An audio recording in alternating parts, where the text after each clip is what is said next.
North Carolina had some high expectations entering 2023.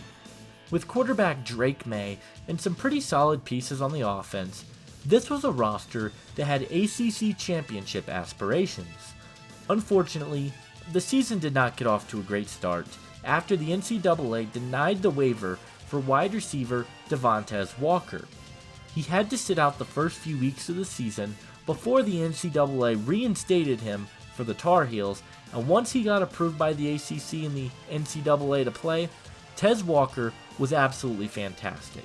And today, we're going to be talking about what makes him an intriguing prospect at the wide receiver position.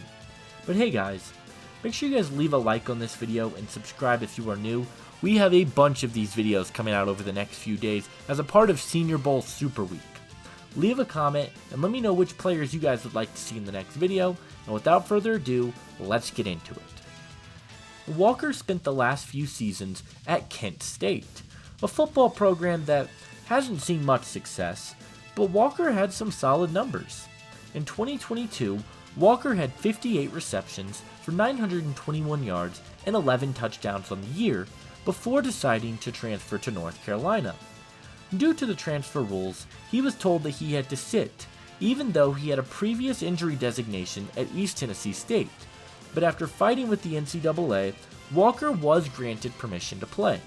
And in the little time that he did play, he was a superstar for the Tar Heels. He had 41 receptions for 699 yards and 7 touchdowns, and he has been rising up draft boards and becoming an incredibly intriguing player in this class. Walker has pretty incredible size. He is 6'3", 200 pounds, and he has a really solid overall frame.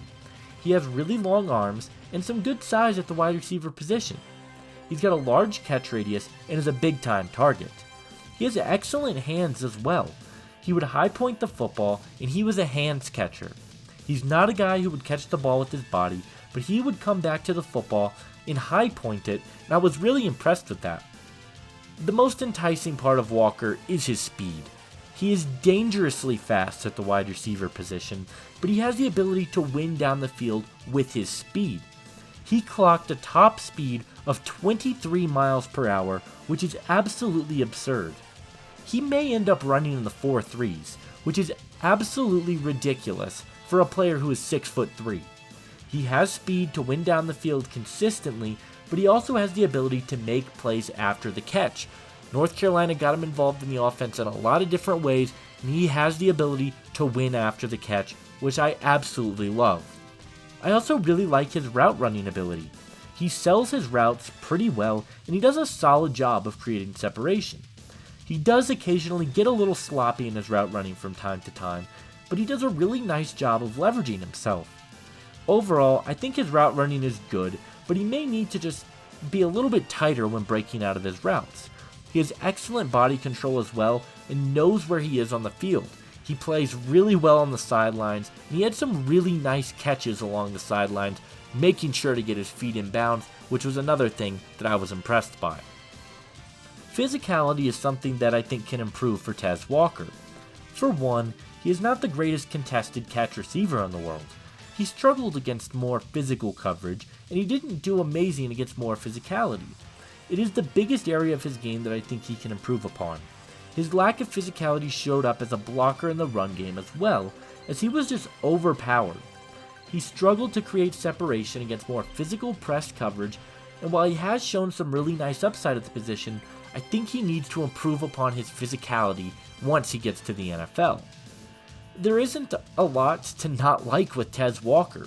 He has blazing speed, great hands, and his route running, while it may not be perfect, it still shows a lot of potential, and if he can tighten that up, I think he has a chance to be a really, really good player in the NFL. He has significantly jumped up my board, and he is my number 9 wide receiver in the 2024 NFL Draft. The lack of physicality is a concern for me, and does move him down my board just a little bit. He is my number 49 player in the class. Walker was used in a number of different ways for UNC.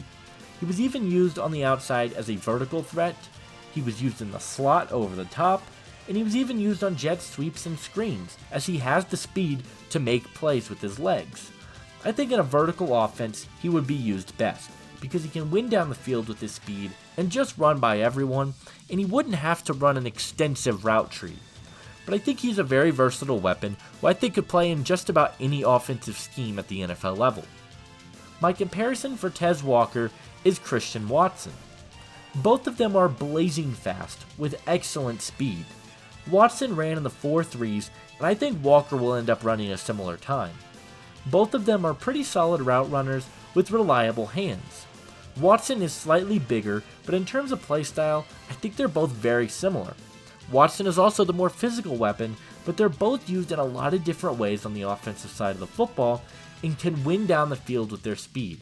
So that's my comparison for Tez Walker. Devontez Walker is dangerously fast. He has some immense upside, but he needs to improve upon his physicality and tighten up his route running just a little bit. He has some excellent upside, and I ultimately believe Tez Walker will be a second round pick in the 2024 NFL Draft.